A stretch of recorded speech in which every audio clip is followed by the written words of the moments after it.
Seja bem-vindo aos Caminhos da História. Já sabe, todas as semanas, a esta hora, neste mesmo local, Porto Canal, temos um encontro marcado para aprofundar os nossos conhecimentos em torno do património, da nossa memória, da nossa história.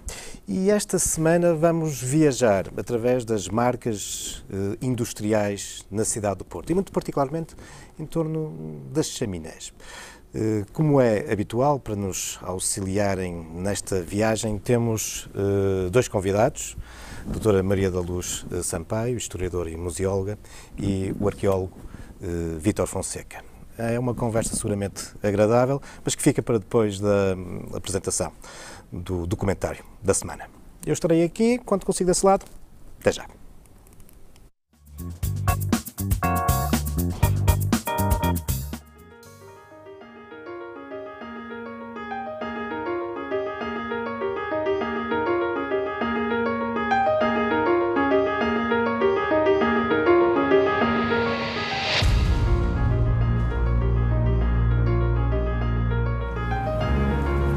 Durante séculos, a imagem das povoações e, muito especialmente, das cidades, era dominada pelos campanários, pelas altas torres das igrejas e das catedrais, que subiam aos céus e demonstravam o claro poder da igreja. Mas também desde muito cedo, as autoridades civis tentaram rivalizar de algum modo com este poder religioso. E na topografia das cidades, ao lado das grandes torres sineiras, iam surgindo outras torres. Nunca ousaram ser mais altas que as catedrais, mas iam surgindo as torres dos castelos, as torres dos edifícios municipais. É, por exemplo, isso que nos acontece aqui no Porto. Mesmo ao lado da catedral, erguia-se também bem alta a Casa dos 24, que foi popularmente conhecida, mas que afinal mais não é do que o antigo edifício da Câmara Municipal. Foi assim durante séculos, até que no século XIX, entre nós, particularmente a partir dos finais do século XIX, novas torres iriam surgir e começar a dominar o perfil das cidades. Com o advento da industrialização, com a modernidade, eram agora as chaminés, as altas chaminés e o seu fumo resultante da utilização da energia a vapor que passavam a caracterizar as cidades. Nestes últimos anos, fruto do processo de desindustrialização, muitas das fábricas que caracterizaram a cidade do Porto desapareceram, mas têm-se preservado algumas dessas marcas através exatamente das velhas chaminés que se continuam a encontrar espalhadas aí, um pouco por toda a cidade.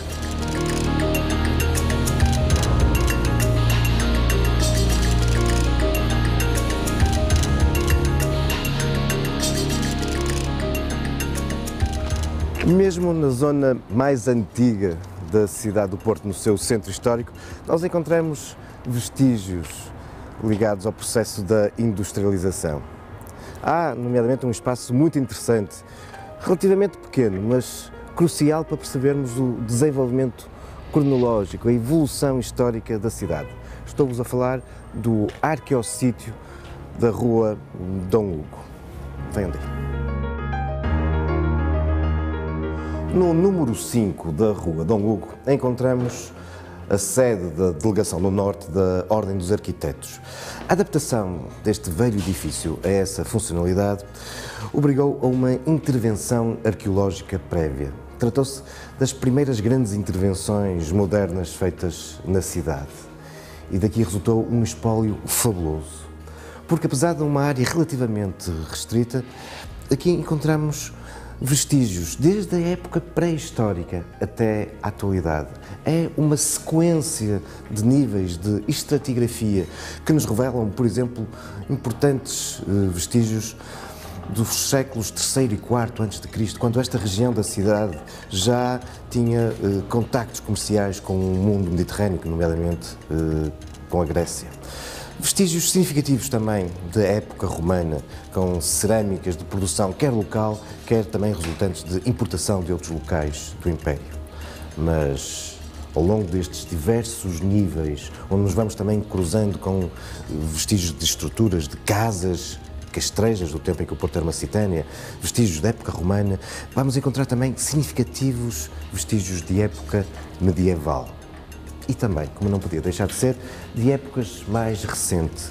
Quanto mais vamos subindo lá de baixo, cá para cima, vamos passando diferentes níveis de ocupação, até atingirmos já da época moderna e da época contemporânea, com faianças dos séculos XVII, XVIII, e tudo isto culmina com aquela que foi a última ocupação desta casa, já na época industrial. Isso é bem documentado aqui, por esta chaminé.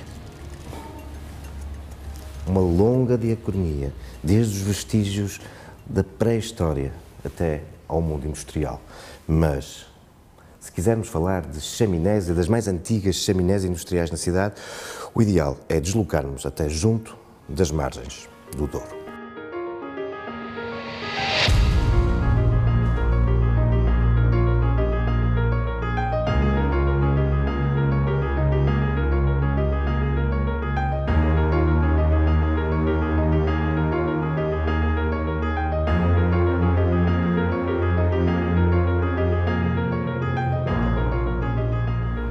A partir da segunda metade do século XVIII e muito especialmente durante o século XIX, o desenvolvimento industrial do Porto vai-se fazer fundamentalmente junto às margens do Douro. Não só porque a cidade, nessa altura, ainda se desenvolvia junto às margens do Grande Rio, mas também porque este é um local privilegiado para o desenvolvimento industrial. Através do rio chegam as matérias-primas, através do rio se vai escoar a produção.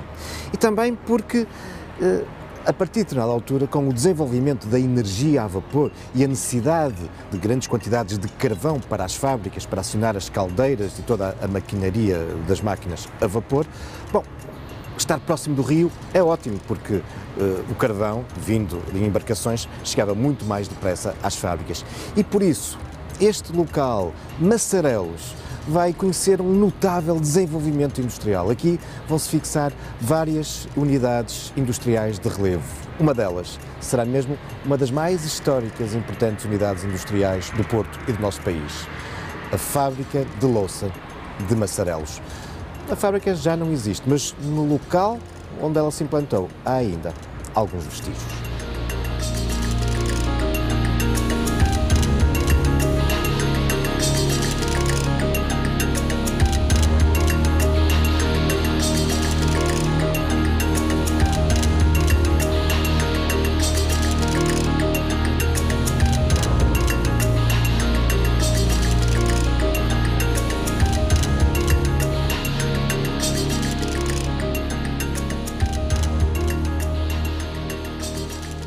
No local onde existia essa histórica fábrica de louça de Massarelos, nasceu muito recentemente uma moderna urbanização, mas os trabalhos de construção foram precedidos por uma investigação arqueológica que permitiu conhecer melhor a história desta antiga fábrica, a de sua distribuição espacial, local de equipamentos. Mas as escavações revelaram também um conjunto muito interessante, um espólio cerâmico, onde poderemos ver algumas das produções da fábrica, por exemplo, encomendas, produtos propositadamente produzidos para determinadas empresas, para farmácias, ou, por exemplo, louça para hotéis e restaurantes do Porto e não só. Mas estão também aqui presentes as cerâmicas comuns, as mais utilitárias, onde está sempre presente, ou muitas vezes presente, a marca, o símbolo da fábrica de Massarelos, que de resto também nos aparece bem descrita no verso de alguns azulejos e peças de pavimento. Enfim, um conjunto muito interessante que nos revela a riqueza e a diversidade da produção desta fábrica, que aqui laborou durante mais de 150 anos.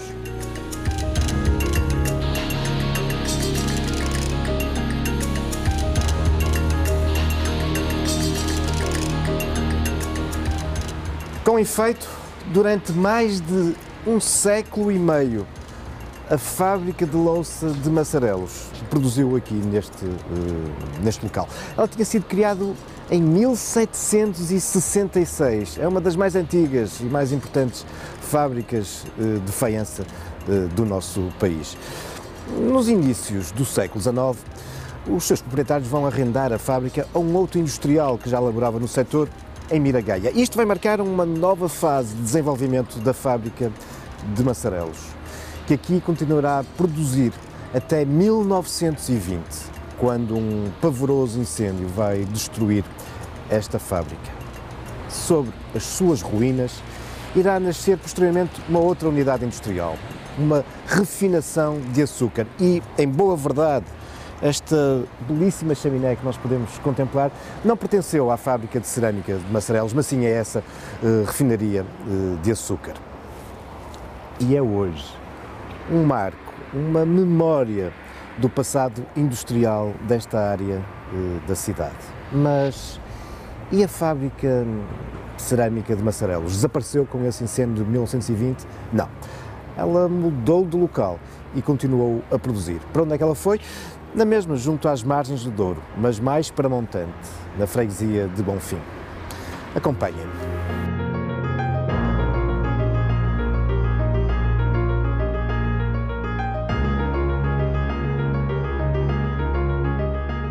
O grande incêndio de 1920 não marca com efeito o fim da produção da fábrica de Massarelos. Mudará de instalações, não abdica de continuar junto às margens do Douro, mas agora passa para o Bonfim, para a Quinta de Roriz, muito próximo da ponte Dona Maria. Estes vestígios que nós encontramos aqui, 2 fornos e a velha chaminé, são as marcas, um verdadeiro património, uma memória industrial dessa fábrica que foi tão importante no processo da industrialização da cidade, na própria história da indústria cerâmica do nosso país.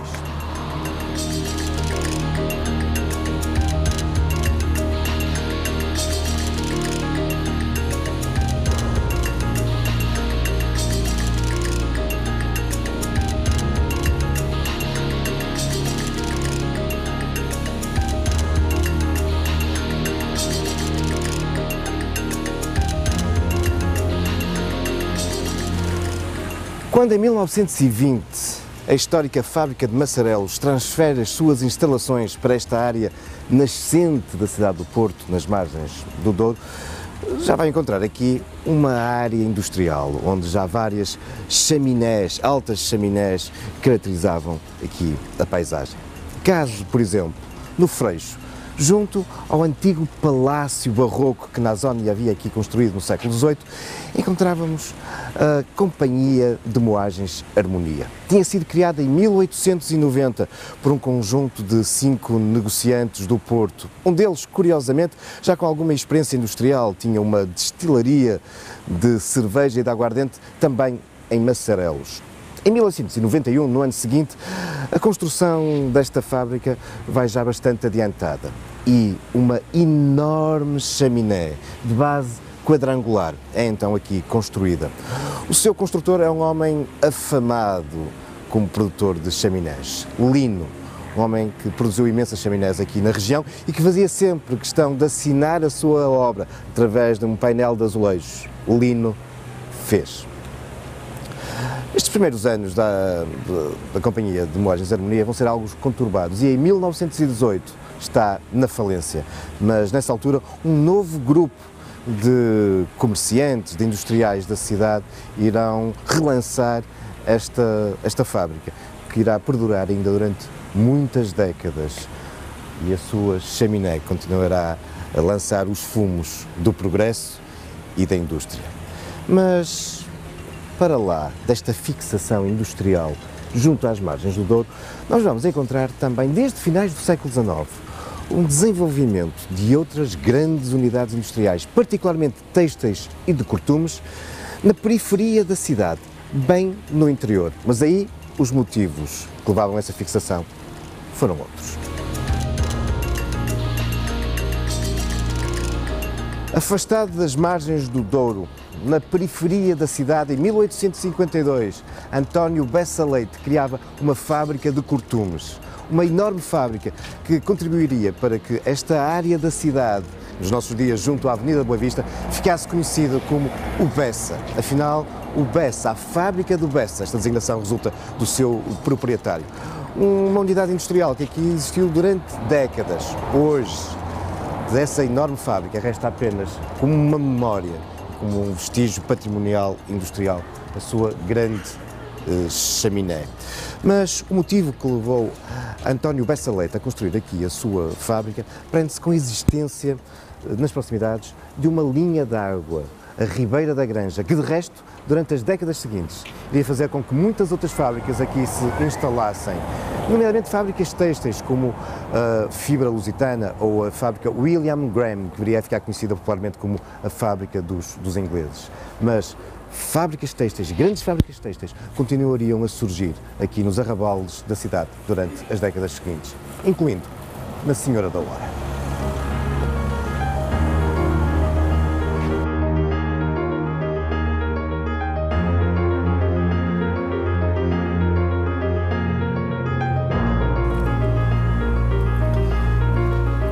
Vimos anteriormente como foi fundamental o Rio Douro para o início da fixação industrial nas áreas ribeirinhas da cidade.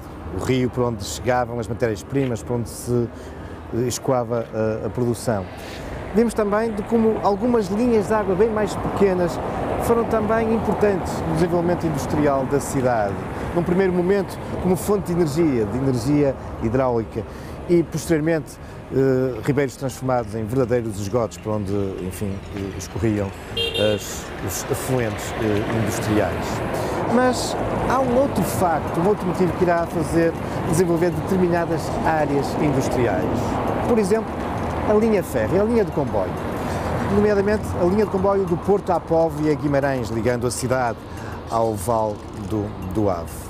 E por isso não é por acaso que aqui, na Senhora da Hora, em 1907, irá surgir aquela que se virá a tornar na maior fábrica têxtil do norte do país, a EFANOR, Empresa Fabril do Norte, que, no entanto, ficou popularmente conhecida como a fábrica dos carrinhos. Isto foi a primeira fábrica a produzir em Portugal durante muito tempo os carrinhos de linha, que faz questão de apresentar aqui os motivos decorativos do portão e de todo o gradeamento da empresa. A EFANOR vai crescer ao longo das décadas seguintes e tornar-se de facto num verdadeiro colosso. Uma cidade dentro da cidade. Aqui na Senhora da Hora, para lá de toda a zona industrial, havia o bairro operário, a zona das camaratas. Só para terem uma ideia, havia um corpo de bombeiros privativo permanente no interior da fábrica. Nos tempos áureos, a fábrica envolvia 3.000 funcionários. Esse grande mundo industrial desapareceu na passagem do século XX para o século XXI, mas a Câmara Municipal de Matosinhos obrigou a que nesta área permanecesse uma memória desse vastíssimo mundo industrial. Manteve-se não só o gradeamento da antiga fábrica, como o coração da fábrica, a antiga zona das máquinas, da máquina a vapor e a sua chaminé. Um espaço de memória da EFANOR. Mas esta é apenas uma das muitas marcas na história do processo industrial que o Concelho de Matosinhos apresenta. Há muitos outros.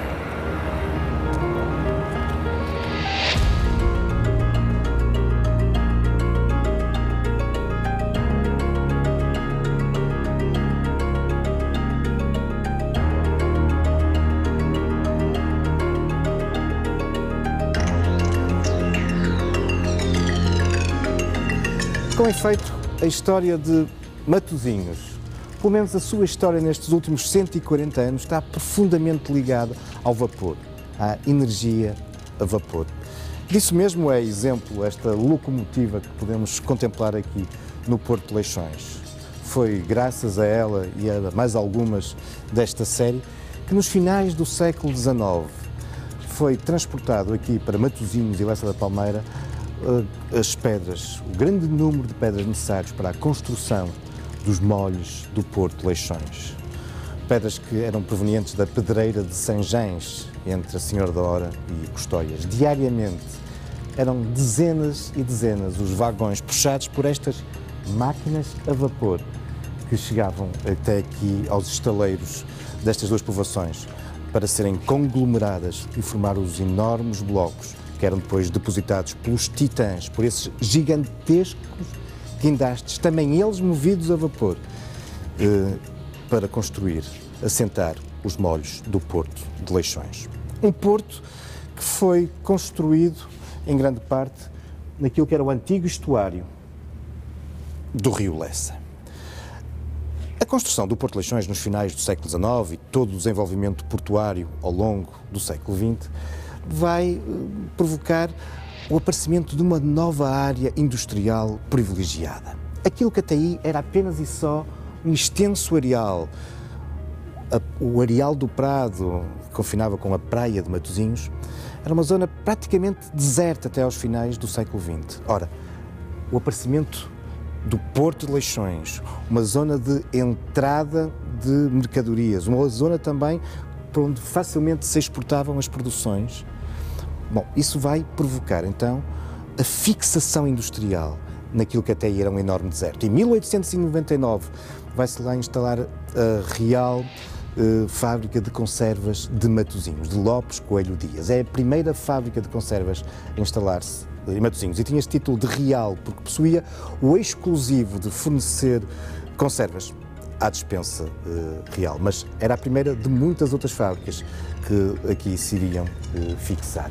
Olhando para esta interessante maquete que representa Matosinhos, Lessa e o Porto de Leixões em meados do século XX, apercebemos-nos facilmente do grande número de chaminés que então caracterizavam a malha urbana de Matosinhos.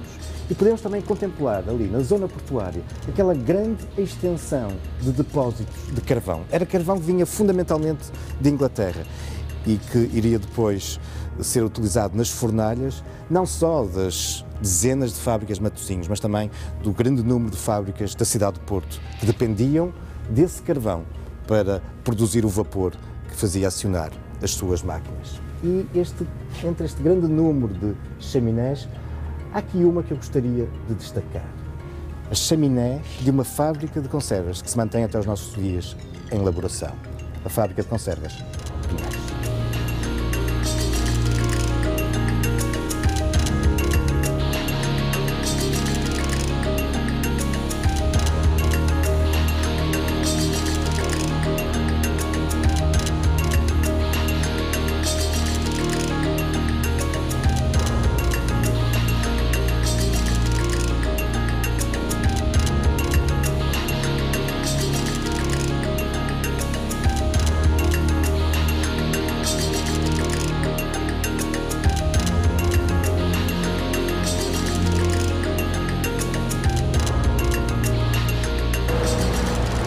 A fábrica de conservas Pinhais, a Pinhais e Companhia, foi fundada em 1920.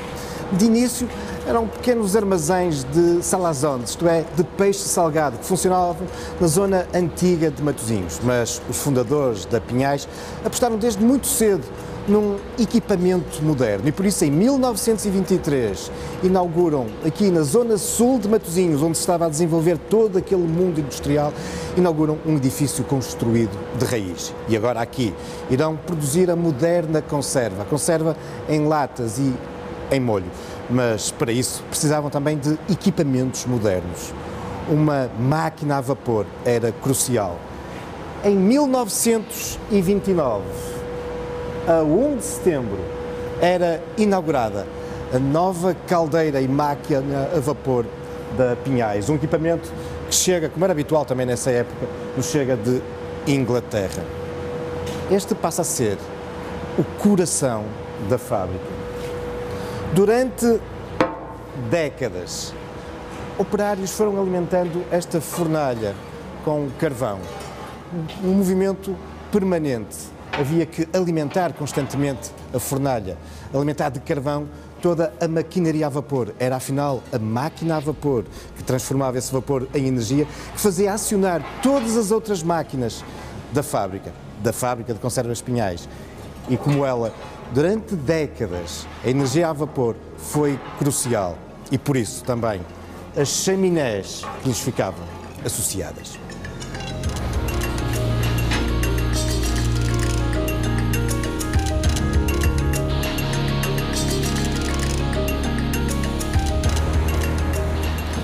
Quando, no início dos anos 20, a Pinhais se instala naquilo que era o vasto areal do Prado, existia apenas uma dúzia de fábricas de conservas.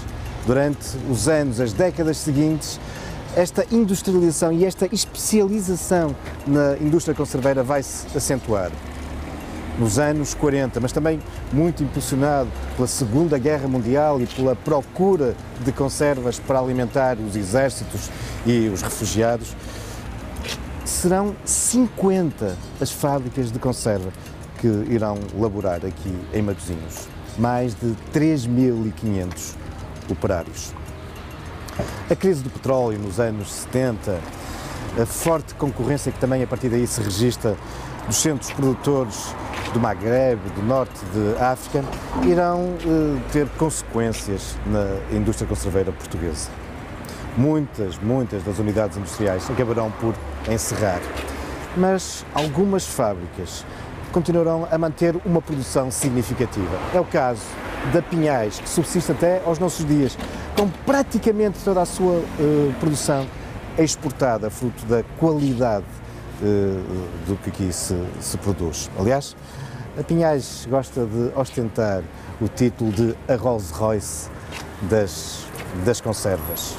Uma indústria, de facto, muito emblemática, esta da indústria conserveira para o nosso país. Mas isso são já outros factos, outras lendas, outros caminhos da história.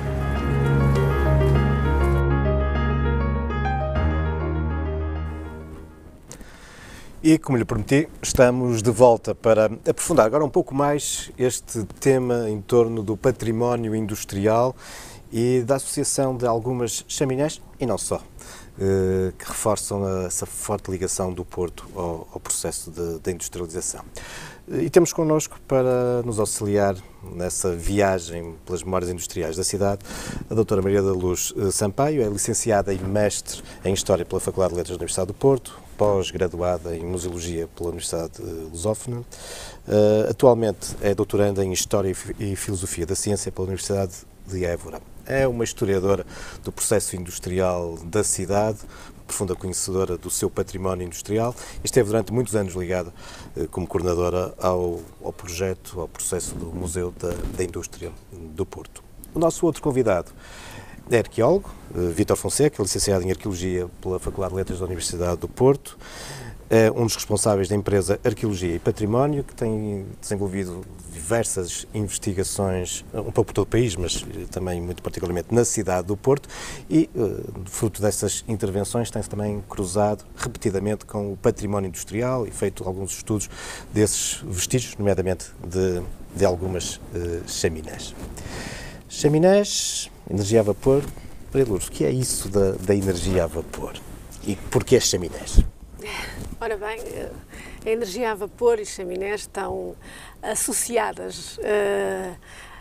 Aliás, a chaminé, o entendimento da chaminé seria muito maior se tivéssemos ao lado a casa das máquinas, onde está a máquina a vapor e onde está a sua caldeira. Infelizmente, essas desapareceram. Aqui e ali ainda temos, como vimos na reportagem, máquinas a vapor. E a máquina a vapor marca uma nova era. A máquina a vapor faz a ruptura entre a sociedade pré-industrial, onde temos ainda a utilização das rodas hidráulicas, para uma sociedade verdadeiramente industrial. Porque doravante, com a máquina a vapor, vai ser possível acionar secções inteiras.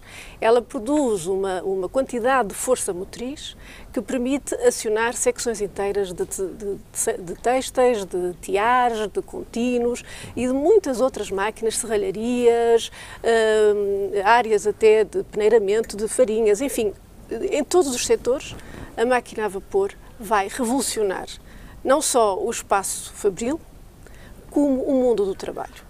É uma revolução que atravessa o século XIX, atravessa o século XX e só vai ser superado pela energia elétrica e, sobretudo, pela grande produção da hidroeletricidade. Porque ainda vamos ter centrais térmicas a funcionar a carvão.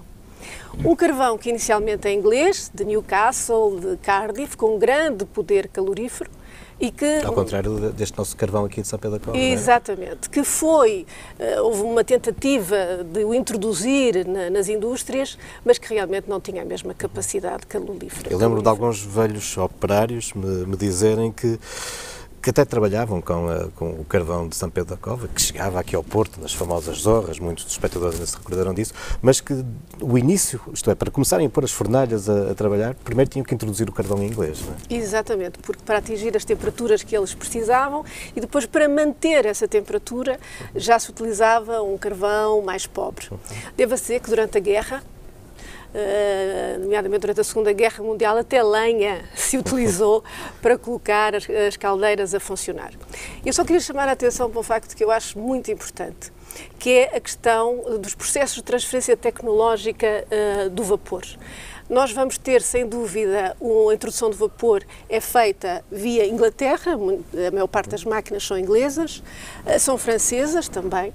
Mas no que diz respeito ao gerador de vapor, à caldeira em si, nós vamos ter, nomeadamente aqui no Porto, fundições que vão produzir caldeiras a vapor, nomeadamente a nossa histórica fundição de Massarelos, o que demonstra aqui claramente uma assimilação tecnológica da produção, que é fundamental no desenvolvimento da indústria portuense. Essa possibilidade de ter junto a si o produtor da sua máquina, que lhe permite também instalá-la, fazer a sua manutenção e, portanto, é uma capacidade que, digamos, o mercado português vai também ter. Ora bem, e por falar em indústria, ou pelo menos energia a vapor e das suas chaminés, eu pedi ao Vítor Fonseca para nos falar um pouco sobre a fábrica Massarelos. Foi a primeira de que falei na reportagem e o Vítor Fonseca foi um dos arqueólogos que esteve envolvido no processo da investigação arqueológica, que imagino que tenha sido um grande desafio. Sim, é verdade, foi um grande desafio, primeiro porque em termos de arqueologia industrial não existe uma tradição ainda muito assente em Portugal de intervenções e esta intervenção tem 10 anos, foi isso que foi feito há cerca de 10 anos e na altura lançou vários desafios.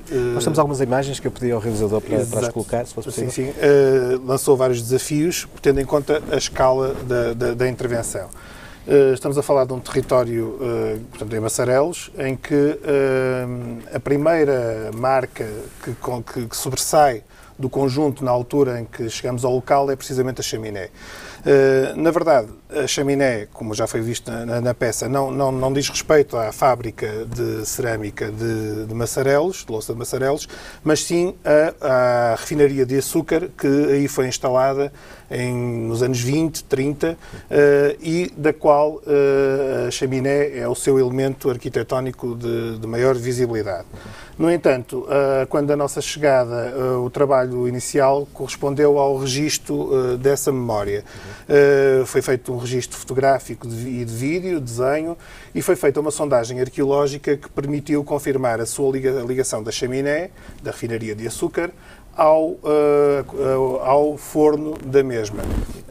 Temos aqui imagens que permitem verificar essa situação das entradas do forno e todos esses elementos foram, de alguma maneira, a sua limpeza e o seu registro permitiu ficar para a memória futura. Vítor, aqui estamos a ver imagens... Pois, exatamente. Estas imagens já correspondem ao porquê da saída da fábrica de louça de Massarelos deste local, motivada precisamente por um grande incêndio ocorrido em 1920. Estas imagens são desse incêndio e eu chamava já a atenção para a existência de 2 fornos, que ali são as chaminés correspondentes ao mesmo, que faziam parte já da fábrica de louça de Massarelos. A intervenção arqueológica, que podemos ver agora, permitiu pôr a descoberto as bases desses fornos. Ali vemos numa imagem central o processo de registro do desenho arqueológico dessas mesmas estruturas, já na base, portanto, todos os fornos e chaminé forno já estavam, já não existiam no local. No entanto, com esta intervenção conseguimos, de alguma maneira, perceber o conjunto, o funcionamento, o layout da fábrica. Não só relativamente aos fornos, que aqui vemos algumas imagens do projeto, do pedido de licenciamento desses mesmos fornos. Portanto, implicou também aqui investigação em termos de arquivo, associada à investigação de campo arqueológica, à investigação de arquivo, que permitiu identificar tal e qual a presença destes fornos aqui documentados. Mas a intervenção foi muito extensa e o material arqueológico que se viu na peça, algum deles está presente no hall de entrada do edifício Monchique, portanto, que é a designação que tem atualmente, e existe um conjunto de material de cerâmica muito grande, com um potencial tremendo, que esperemos um dia poder ser divulgado de outra forma. De facto, eu passei na reportagem algumas das imagens e é de facto uma produção interessantíssima e que demonstra também as potencialidades que aquela fábrica tinha.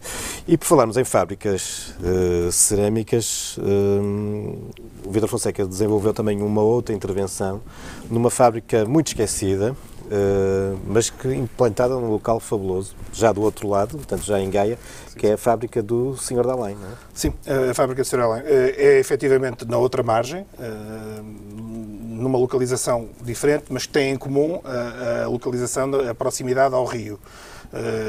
E essa importância a nível da chegada da matéria-prima e mesmo depois do escoamento da produção. É a fábrica do Sr. do Além. A data de... Nós temos algumas imagens que penso que poderão também ser vistas. Sim. Exatamente esta localização junto ao rio.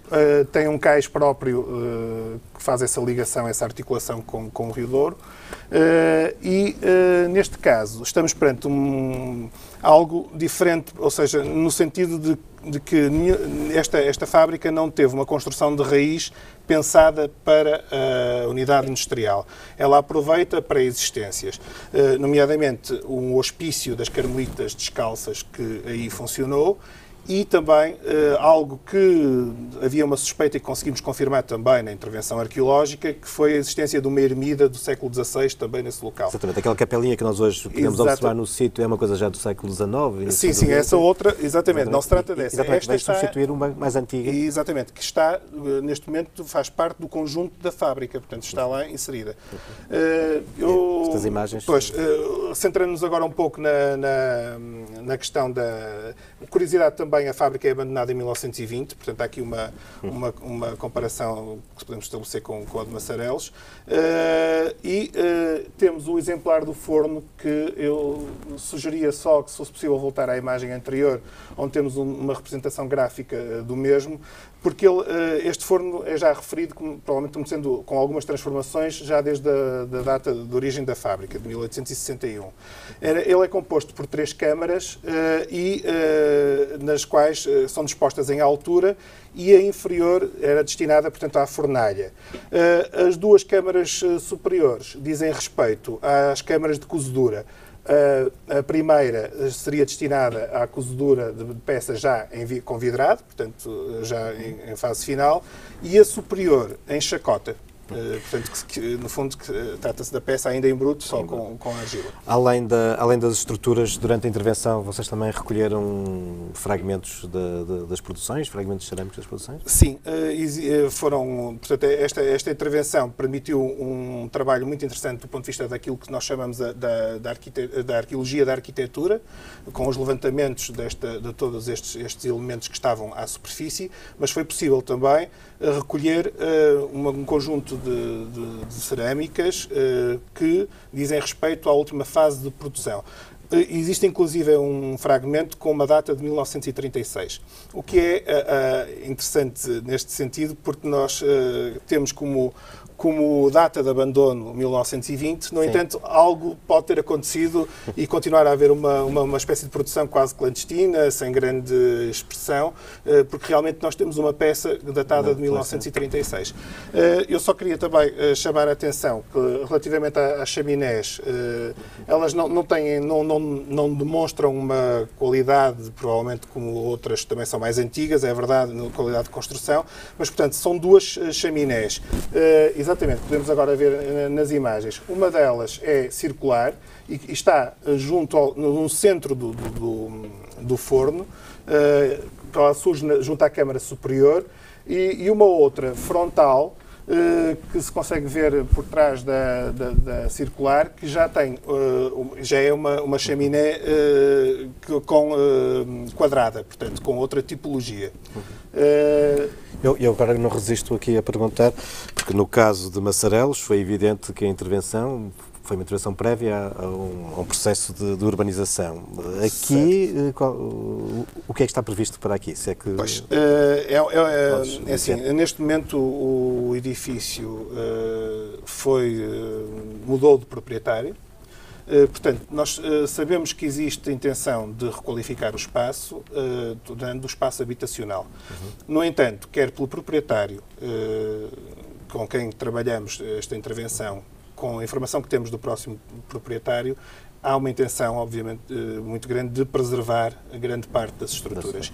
E não será algo muito complicado de fazer, tendo em conta que o espaço, as partes mais importantes do layout da fábrica, como os tanques, a própria chaminé, são zonas que são consideradas do empreendimento zonas exteriores, provavelmente. E, portanto, até podem ter e têm uma mais-valia associada ao próprio projeto. Ora bem, esta questão da implantação, quer da fábrica de Massarelos, quer esta Estação de Além, junto ao rio, remete-nos para a questão de, ao longo do tempo, e fui falando um pouco isso na peça, a indústria na cidade foi escolhendo diversos locais, primeiro na zona ribeirinha, mas não abdicou também nunca, apesar de tudo, de menores dimensões de unidades industriais, mesmo no centro histórico. Depois na zona mais periférica, aproveitando outras linhas de água secundárias. O que é que a Maria de Luz pode nos dizer sobre essa distribuição espacial e qual a importância no centro histórico dos vestígios industriais? Ora bem, nitidamente o centro histórico é uma área que eu diria que ainda está por estudar. Porque há razão para dizer, e há fundamentos para isso, que existem no centro histórico vários locais, e algumas escavações arqueológicas têm demonstrado isso, de pequenas fundições associadas a metais, de fundição de chumbo de caça, por exemplo, de pequenas oficinas ligadas à tipografia ou à litografia. Há uma pequena rede situada nas freguesias mais centrais da cidade que estão realmente associadas a essa atividade industrial. Inclusive a existência de azenhas portanto, ligados ao Rio da Vila, nomeadamente, e, portanto, há um trabalho grande ainda a ser feito, um levantamento que era necessário ser feito naquela zona. É evidente que a indústria, e como já se foi dito na reportagem, vai, sobretudo, instalar-se junto ao rio e perto do porto, onde recebe as matérias-primas e o carvão. Mas é interessante saber também que a indústria, ao longo do rio, e mesmo no sentido de Bonfim, Campanhã, ou no sentido de Massarelos, Lordelo do Ouro, vamos ter cais, vários cais das fábricas que são exatamente a passagem do barco com o carvão ou com a matéria-prima para o interior das unidades industriais. E há registros, nomeadamente fotográficos, de uma série desses cais que são essa relação entre a indústria e o seu rio, a sua via principal de transporte. E vamos encontrá-los, portanto, um pouco neste alinhamento. Muitos já desapareceram, infelizmente, outros permanecem aqui e ali, mas já são muito poucos os casos. Eu aproveitava para pedir ao realizador para meter as imagens seguintes, porque tem a ver com uma outra intervenção arqueológica a que o Vítor Fonseca esteve ligado, mas também a Maria da Luz Sampaio, que tem a ver com uma unidade industrial de dimensões razoáveis no centro da cidade, que é a fábrica das sedas. Não sei o que é que a Maria da Luz nos pode dizer sobre ela. A fábrica de sedas é um caso muito interessante para estudar, nomeadamente, a importância do setor têxtil no Porto. Curioso é saber, e isto foi uma das coisas que detectamos quando eu acompanhei... Peço só desculpa de interromper, porque convém localizarmos para as pessoas que não saibam onde é que estamos. Nós estamos... Estamos no centro do Porto. Ao fundo da rua Fernandes Tomás. Exatamente, localização muito simples, nas traseiras da Capela das Almas, um ponto de referência, onde atualmente existe um centro comercial, o Porto Plaza, e portanto, é aí que essa unidade esteve presente. É realmente, aquilo é mesmo o coração da cidade, aliás um coração comercial, diríamos hoje, e que teve localizado ali uma indústria que foi crescendo, não só na linha horizontal, como também na linha vertical. Aliás, os estudos Estávamos a ver exatamente as imagens da chaminé que perfurava vários pisos, não é? Vários pisos, exatamente, porque a fábrica foi ampliando-se em altura. É muito curioso verificar que, aliás, temos ali o construtor da chaminé, já um construtor de uma segunda geração, um construtor de chaminés. Infelizmente, a chaminé não pôde ser preservada neste caso.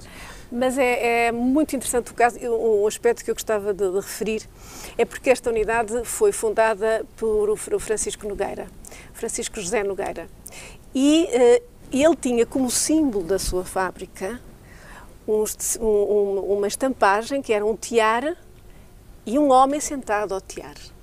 E conta-se a história que quando ele ia para o seu tiara, vestia a sua melhor fatiota para ir tecer.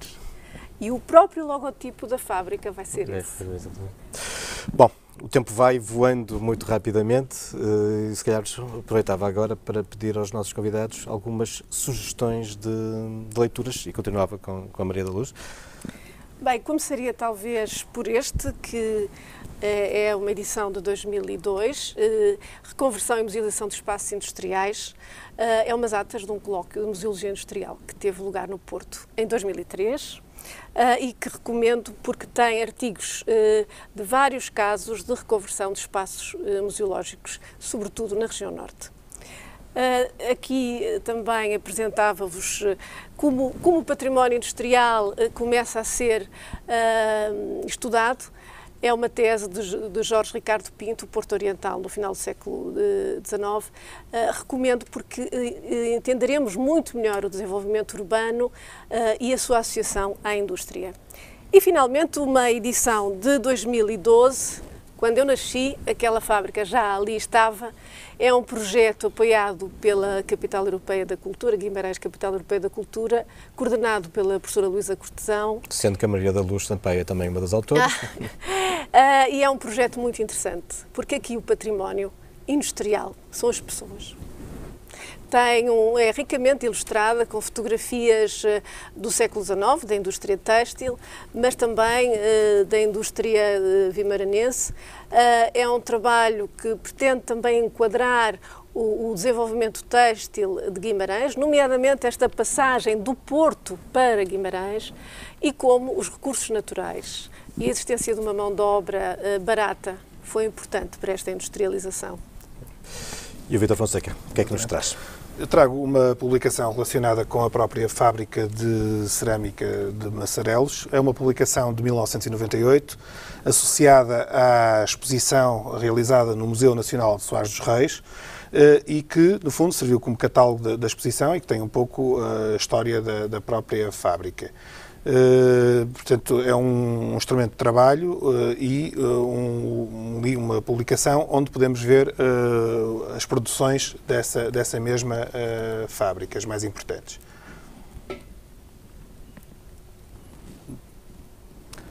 Não tenho, mas gostaria também de referir, se possível, a questão de uma outra publicação, que são umas atas do colóquio realizado na Faculdade de Letras da Universidade do Porto em 1998, com coordenação do professor Jorge Alves, com o título A Indústria Portuense em Perspectiva Histórica. Portanto, partindo do particular de uma fábrica para um outro tema que abrange já a cidade.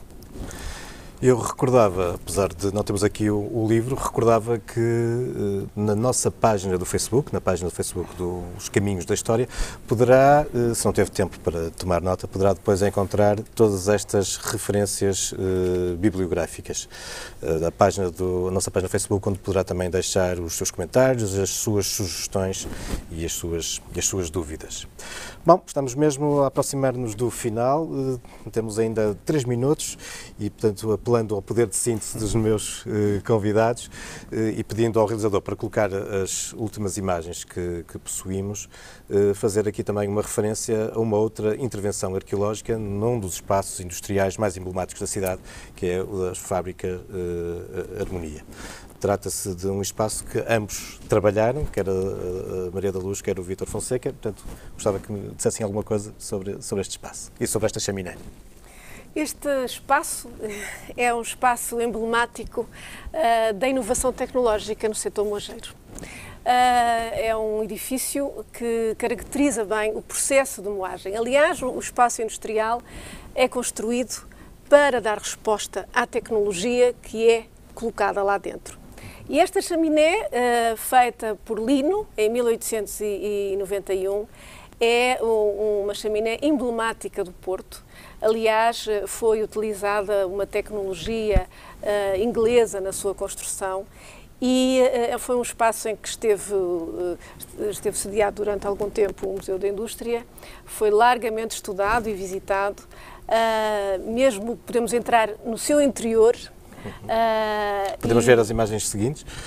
E ver a escadaria que era colocada para realizar a manutenção da chaminé. Chaminé por onde circulavam os fumos, os gases e que eram expelidos para o exterior, e esta chaminé fazia a ligação por um subterrâneo, uma conduta subterrânea até à Casa das Máquinas, que já nos anos 90 tinha desaparecido. E eu não resisto, mesmo em cima do tempo, de perguntar ao Vítor Fonseca se foram fáceis estes trabalhos arqueológicos. E, por outro lado, um último comentário, há 20, 25 anos atrás seria impensável, falando de arqueologia, de facto, associarmos a estas intervenções. Acho que temos, apesar de tudo, dado passos muito significativos na valorização e na consciencialização em torno do património industrial. Sim, sem dúvida, e o caso das moagens de Harmonia é uma intervenção feita em contexto já de uma obra de grande dimensão, com todas essas problemáticas associadas, mas que permitiu também fazer o acompanhamento e enquadramento de toda a empreitada. A própria chaminé foi alvo de uma intervenção de conservação, não foi feita por nós, mas por outra empresa da área, e que permitiu e foi também considerado um símbolo do próprio empreendimento, da atual pousada do Porto, que aí funciona. E também permitiu que se fizesse o registro das próprias condutas que a partir da chaminé saem em relação aos fornos, à Casa das Máquinas. Portanto, toda a documentação, todo esse registro fica para todos nós podermos usufruir. A história da cidade, a história do processo industrial. Bom, haveria muito mais para falarmos, muito mais para perguntar, mas terá que ficar para futuros caminhos da história, onde, obviamente, o património industrial tem que ter lugar. Resta-me agradecer aos convidados a presença, agradecer a sua atenção desse lado e ameaçar voltar para a semana com mais um episódio dos Caminhos da História. Até lá, boa semana, boa história.